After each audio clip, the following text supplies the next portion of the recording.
सुर्खियों पर एक नजर।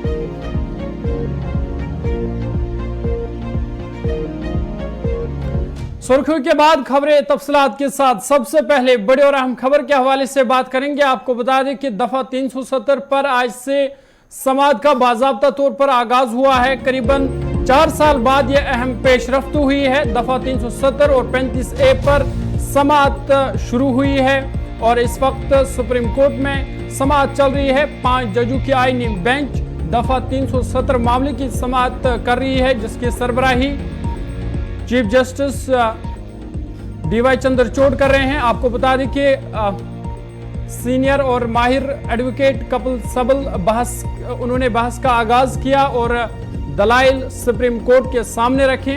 आपको बता दें कि जम्मू कश्मीर के साबिक वज़ीर आला उमर अब्दुल्ला व हसनैन मसूदी भी सुप्रीम कोर्ट में मौजूद है। बड़ी और अहम खबर दफा 370 और 35A के हवाले से करीबन 4 साल बाद यह अहम पेशरफ्त हुई है कि सुप्रीम कोर्ट में अब बाज़ाब्ता तौर पर आज से उसकी समाअत शुरू हुई है और दफा 370 पर बहस सुप्रीम कोर्ट में जारी है।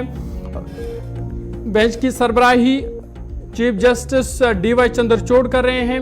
एडवोकेट कपिल सबल ने बहस का आगाज किया और दफा 370 और 35A के मामले से दलाइल जो है वो सुप्रीम कोर्ट के सामने रखे। आपको बता दें कि जम्मू कश्मीर के साबिक वज़ीर आला उमर अब्दुल्ला, जस्टिस हसनैन मसूदी, मुजफ्फर शाह और भी कई सीनियर सियासी लीडर वो दिल्ली सुप्रीम कोर्ट में वो मौजूद है और फिलहाल दफा 370 और 35A के मामले में सुप्रीम कोर्ट में समाअत चल रही है। The residuary power will vest in the state. It is the state which must pass laws. Government of India can't, under the issue of repugnancy, doesn't apply. So, well, this status is accepted. That's how 370 came into being. And it continued.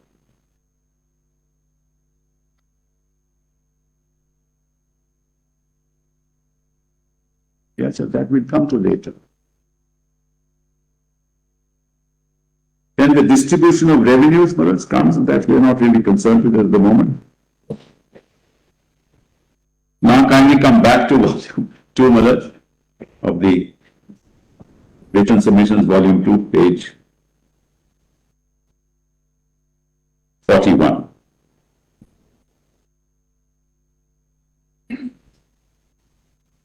That's what I'll be shown to. Page 41. The Constitution. So the assumption is that if the President passes a notification for the application of any law to the state of Jammu and Kashmir, he has to seek concurrence. He cannot do it without concurrence. Consultation. Yeah. So it was a collaborative relationship in a sense. There was a constant dialogue going on. This is what we wish to do, and let's consult the state agrees, which is why most of the laws were made applicable. There was hardly any law that was left. So in a sense, they were incorporated separately in the Constitution of India and in its application to the state of Jammu and Kashmir orders. What happened to currency, for instance? Currency, Mullah, was the Sadri Riyasat, as your lordship knows, Mullah. Currency.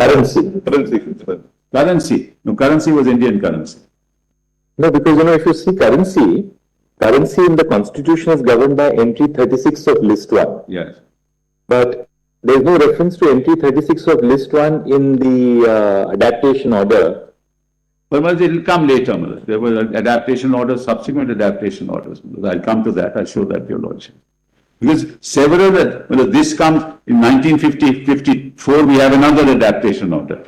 There are several, give me on the list of several adaptations. We got a list by Your Lordship. So were the subjects broadened by the subsequent adaptation orders? Of course, Malas. Of course. They were broadened, Malas. Every state they were broadened. We have an order of 52, we have an order of 54, we have an order of 71, an order of 74. Because the powers were extended, Malas, and the state, Malas, after consultation it was done. The state was ad item with the union, Malas. I mean, the state itself in its constitution says that we are integrated into India. There was no question. The constitution of Jammu and Kashmir itself says that we are an integral part of India. So where's the question? The only thing is that there's a unique structural system in place, a constitutional structure which was in place, which suddenly, Malas, on the 6th of August was done away with.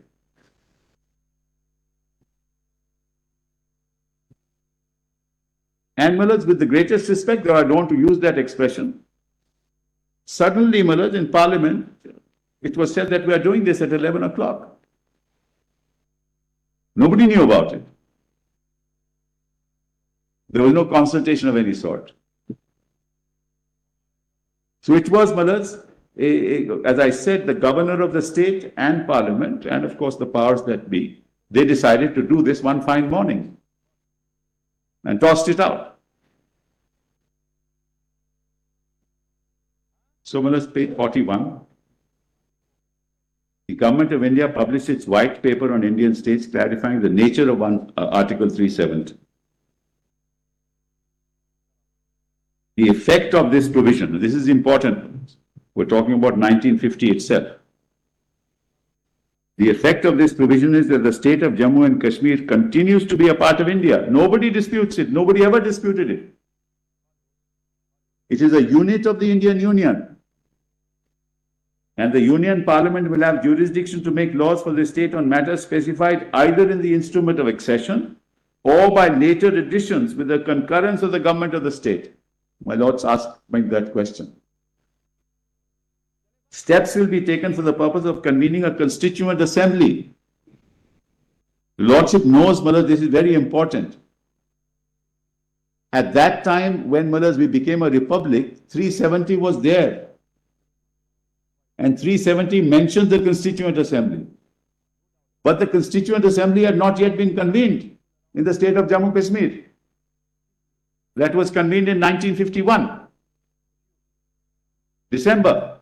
Point is that there was this understanding between the Government of India and the state that we will have a Constituent Assembly which will determine the future course of action. Determine whether or not, Malas, in fact, 370 should be abrogated at all or not. That decision was with the Constituent Assembly. Which is why it is called a temporary provision. Not for any other reason. It's in that chapter of the Constitution. So this whole argument that this temporary provision was 370 was temporary, no. It was temporary because between 1951... Mr. Sehbul, what is the date of this white paper? 50. I'll give you... No, you're not given the date. I'm sorry, it's at page 121. Just see the date. We'll just give it to you in a minute.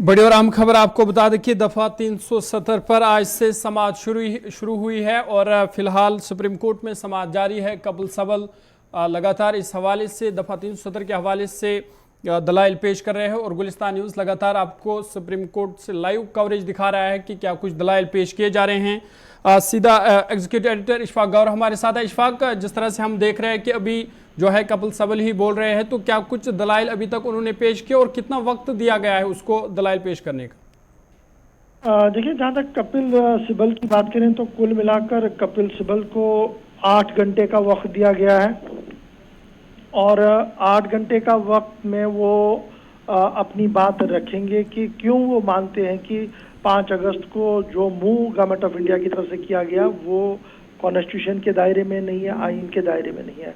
अब जब आज सुबह उन्होंने अपनी बहस शुरू की, अभी चल ही रही है, तो तवारीखी पस मंजर में चले गए हैं। उन्होंने 47 के हालात का जिक्र किया, उसके बाद एक्सेशन का जिक्र किया, और वो तमाम तर शवाहिद और डॉक्यूमेंट्स के साथ अदालत उज़्मा के सामने उन्होंने रखने की कोशिश की, और एक एक डॉक्यूमेंट्स जो है वो उन्होंने सबमिट किए हैं। अभी वो जो पहुंचे हैं वो अभी उस कॉन्स्टिट्यूएंट असेंबली का भी जिक्र किया गया जो बनाई गई थी, उसके बाद मौजूदा हालात का जिक्र हुआ है, और अब आहिस्ता आहिस्ता करके वो इलेक्टेड गवर्नमेंट 2 का डिसमिसल, कॉन्स्टिट्यूशन के अंदर डिसबैंड करना असेंबलियां, और फिर चुनाव न होना, उस पर अभी उनकी गुफ्तगू जो है वो चल रही है। कुल मिलाकर 8 घंटे के अंदर अंदर वो कोशिश करेंगे कल शाम तक वो अपना पूरा माफी ज़मीर इस केस के सिलसिले में सामने रखे, और उसके बाद दीगर वकला को मिलेगा। तकरीबन 60 से 70 घंटे दिए गए हैं सीनियर वकीलों को जो डिफेंड करेंगे 370 को, और उसके बाद इसी तरीके से 50 से 45 घंटे हैं उन वकीलों के पास भी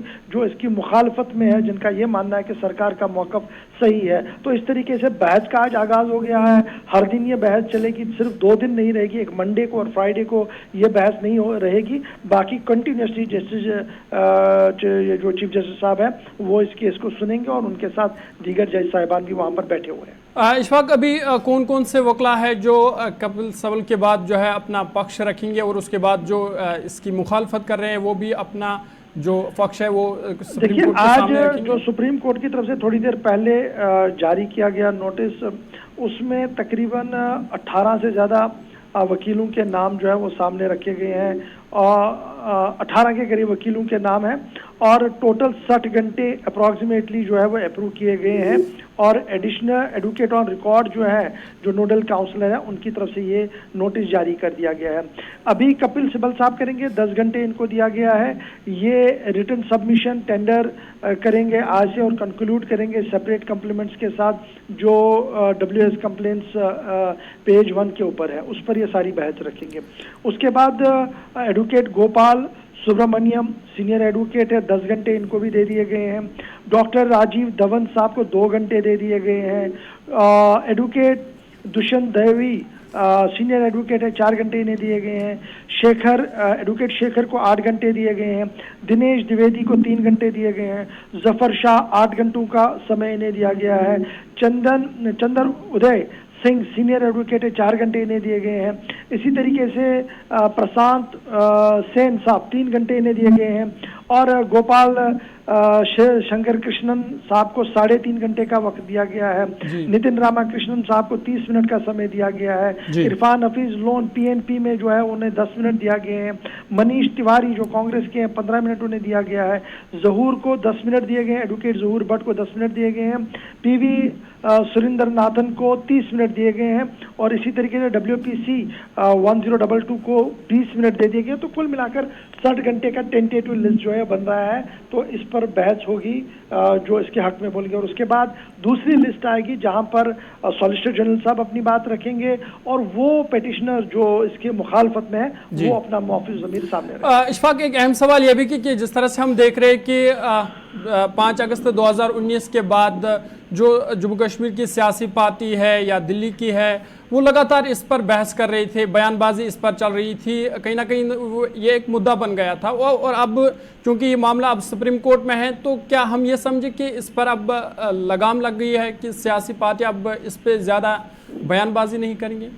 देखिए, इसमें बयानबाजी हो सकती है, बयान दिए जा सकते हैं, लेकिन जब कोर्ट का कोई मैटर हो उस पर आप टिप्पणी नहीं कर सकते। बाकी माफी ज़मीर हर कोई बता सकता है, क्योंकि हमने देखा है कि इससे भी सेंसिटिव केसेस पर डिबेट्स हुई हैं, टीवी पर 10 तरह की बातें हुई हैं। तो इस तरीके का मुझे नहीं लगता कोई इसमें आईनी या कानूनी मसला बनेगा अगर कोई बात करता है इस पूरे मामले पर। चलिए, बहुत बहुत शुक्रिया तफसीलात फराम करने के लिए। एग्जीक्यूटिव एडिटर इशफाक गवर हमारे साथ थे जो इस खबर के हवाले से तफसीलात फराम कर रहे थे। आपको बता दें कि आज करीबन 4 साल के बाद अहम पेशरफ्त हुई है।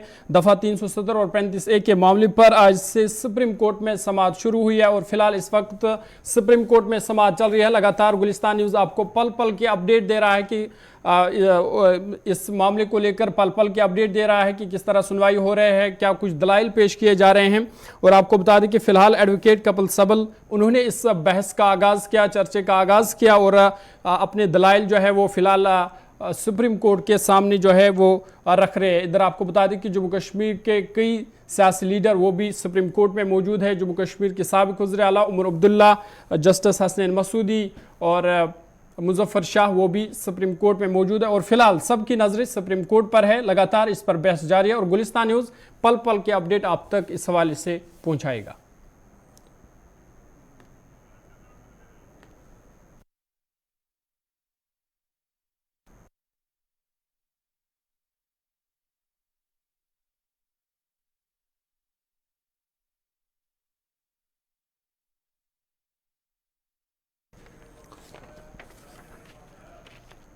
चलिए आगे बढ़ते हैं, बात जरा बारामूला की करते हैं। शुमाली कश्मीर बारामूला से बड़ी खबर है, पुलिस ने 2 हाइब्रिड मिलिटेंट को गिरफ्तार करने का दावा किया है। बड़ी और अहम खबर शुमाली कश्मीर के बारामूला से, जहां पे पुलिस ने 2 हाइब्रिड मिलिटेंट को गिरफ्तार करने का दावा किया है और इनसे असला व गोला बारूद भी बरामद किया है। आजादगंज बारामूला से इन 2 मिलिटेंट को गिरफ्तार किया गया है और इनसे असला व गोला बारूद बरामद किया गया है। बड़ी और अहम खबर शुमाली कश्मीर के बारामूला से, जहां पे सिक्योरिटी फोर्स को आज बड़ी कामयाबी मिली है और सिक्योरिटी फोर्सेस ने बारामूला से 2 हाइब्रिड मिलिटेंट को गिरफ्तार करने का दावा किया है। आजादगंज बारामूला से ये कार्रवाई हुई है, जहां पे सिक्योरिटी फोर्स ने 2 मिलिटेंट को गिरफ्तार किया है और दोनों से हथियार व गोला बारूद भी बरामद हुआ है। बड़ी और अहम खबर शुमाली कश्मीर के जिला बारामूला से, जहां पे पुलिस ने लश्कर तैयबा के 2 हाइब्रिड मिलिटेंट को गिरफ्तार करने का दावा किया है। आजादगंज बारामूला से कार्रवाई हुई है और बताया जा रहा है कि पुलिस को एक खुसूसी इत्तला मिली थी मशकूक अफराद की नकलो हरकत के हवाले से, जिसके बाद सिक्योरिटी फोर्स ने तलाशी कार्रवाई शुरू की और एक नाके के दौरान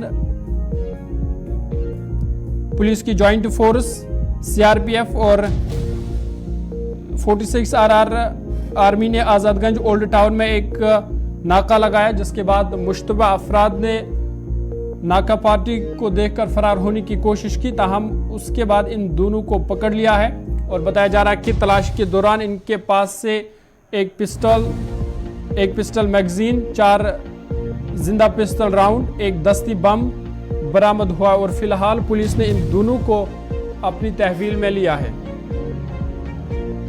सीधा बारामूला चलेंगे, हमारे नुमाइंदा इरशाद हमारे साथ है। इरशाद, बहुत बहुत शुक्रिया ज्वाइन करने के लिए। बड़ी कामयाबी सिक्योरिटी फोर्स के लिए 2 हाइब्रिड मिलिटेंट को गिरफ्तार किया है, क्या कुछ अपडेट है आपके पास? बिल्कुल जोर, अभी थोड़ी देर पहले जो है जम्मू कश्मीर पुलिस की जानब से एक प्रेस नोट जो है जारी किया गया। हालांकि इसमें यह बताया जाता है 2 हाइब्रिड मिलिटेंट जो है उनको गिरफ्तार किया गया। हम इसी स्पॉट पे मौजूद है जहाँ पे आज सुबह सवेरे जो है इनकी गिरफ्तारी अमल में लाई गई। और हालांकि ये बताया जाता है कई दिनों से यहाँ पे आजादगंज के मुख्तलिफ इलाकों में जो कैसूल चल रहा था, हालांकि इसके चलते जो है आज इन मिलिटेंट की जो है गिरफ्तारी अमल में लाई गई। फिलहाल ये कहा जाता है ये मुकामी बताए जा रहे हैं और देखा जाए इनके जो नाम इस तरह से हैं, फैसल मुजीद गनाई, सनाफ अब्दुल मजीद गनाई, ये बंगलबाग बारामूला का रहने वाला है। इसके साथ साथ नूरुल किरमान गनाई, सनाफ मोहम्मद अकबर गनाई, ये बाग इस्लाम ओल्ड टाउन का रहने वाला है। फिलहाल इनके जो तहवील से जो रिकवरी भी बरामद की गई, एक पिस्टल के साथ साथ एक पिस्टल मैगजीन, 4 जिंदा कारतूस, एक ग्रेनेड जो है वो रिकवर किया गया। हालांकि ये भी वो स्पॉट है जहाँ पे इनकी जो है गिरफ्तारी अमल में लाई गई। ये MVCP जो चेकपोस्ट जो नाका है हर हमेशा यहाँ पे रहता है, चाहे हम इस आजादगंज इलाके की बात करें या कनिस्पुरा इलाके की बात करें या खानपुरा या इसके साथ साथ जो दीगर इलाके जाते हैं, हर हमेशा जो है यहाँ पे नाका रहता है। और आज सुबह सवेरे जो है इन 2 मिलिटेंट की जो है गिरफ्तारी अमल में लाई गई। हालांकि ये बताया जाता है ये लश्कर तैयबा आउटफिट तरतीब के साथ इनकी वापसी किए हैं और इनके साथ जो है ये काम करते हैं। फिलहाल ये कहा जाता है पुलिस की जानिब से, क्योंकि 15 अगस्त भी आमद है, हालांकि इनको 15 अगस्त पे जो कुछ करना था, कुछ अटैक्स करने थे। और इरशाद, जिस तरह से आप बता रहे हैं कि 15 अगस्त की आमद है, तो क्या इस हवाले से सिक्योरिटी को मजीद सख्त किया गया है? नाका चेकिंग या तलाशी कार्रवाई इस हवाले से बारामूला में?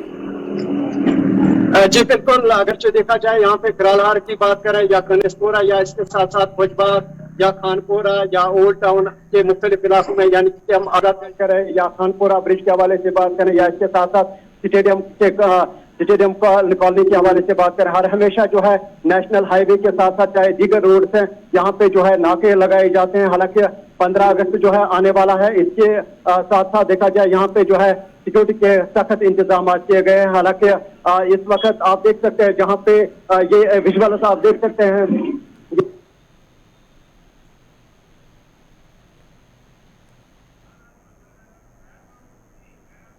कहाँ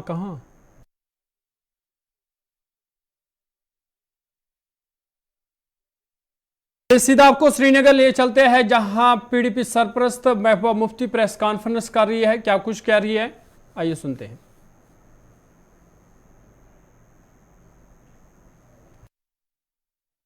याद नहीं रखी कि जिसकी वजह से जो देख के जम्मू कश्मीर एक आजाद हिंदुस्तान, जमहूरी हिंदुस्तान, एक सेक्युलर हिंदुस्तान का हिस्सा बना और सिर्फ एक पार्टी के एजेंडे की तस्कीन के लिए इसमें आगे जो है चले, मुझे लगता है वो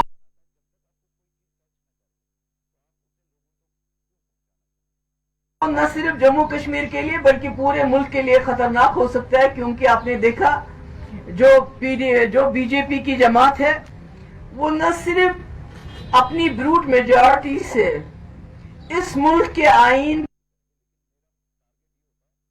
की धज्जियां उड़ाती है पार्लियामेंट के अंदर, जो 2019 5 अगस्त को हुआ, जिस वक्त जम्मू कश्मीर के आईन को तहस नहस किया गया, बल्कि जो सुप्रीम कोर्ट की रूलिंग्स है, हम सुप्रीम कोर्ट से कुछ नहीं चाहते। हम चाहते हैं कि सुप्रीम कोर्ट सिर्फ ये नजर में रखे कि इस मुल्क को आईन के मुताबिक चलाना है या बीजेपी के कम्युनल एजेंडे के मुताबिक चलाना है। अगर आईन के मुताबिक चलाना है तो जम्मू कश्मीर की खुसूसी पोजीशन इस मुल्क के आईन का हिस्सा थी, और न सिर्फ बीजेपी इस मुल्क के आईन को उसकी धज्जियां उड़ा रही है, बल्कि जो सुप्रीम कोर्ट के अपने फैसले हैं। आप देखिए दिल्ली के बारे में सुप्रीम कोर्ट का फैसला आ गया, इन्होंने ऑर्डिनेंस लाया जो कि कॉन्स्टिट्यूशन के खिलाफ है। इसी तरह सुप्रीम कोर्ट का फैसला 370 को लेके, चाहे संपर्क प्रकाश हो, चाहे विजय लक्ष्मी झा हो, चाहे स्टेट बैंक ऑफ इंडिया हो, क्या बोला है सुप्रीम कोर्ट ने कि 370 बेशक उसके साथ लफ्ज टेम्पररी है, मगर उसको तब तक नहीं हटाया जा सकता जब तक जम्मू कश्मीर की कॉन्स्टिट्यूएंट असेंबली इसको रिकमेंड ना करे। दरखास्त है कि इस वक्त मुल्क के हालात बहुत खतरनाक हो रहे हैं और इसकी सबसे बड़ी वजह यह है कि सारे हमारे इंस्टीट्यूशन डिफंक्ट हो गए हैं। अब आपका एक इंस्टीट्यूशन बचता है जो इस मुल्क के आईन को बचा सकता है।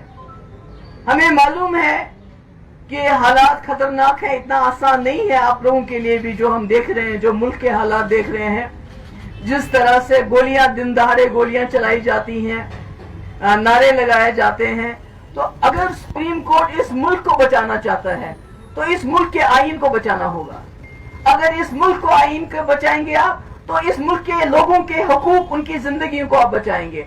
आज सवाल ये नहीं है कि 370 के ऊपर आप क्या फैसला लेते हैं, आज सवाल ये है कि आप इस मुल्क को बचाने के लिए आगे आने के लिए तैयार हैं। चलिए, महबूबा मुफ्ती को आप सुन रहे थे, जो श्रीनगर में इस वक्त प्रेस कॉन्फ्रेंस कर रही है, कई मामलों के हवाले से ये बता रही थी। और इनका कहना था कि 5 अगस्त 2019 को जो फैसला लिया गया जम्मू कश्मीर के हवाले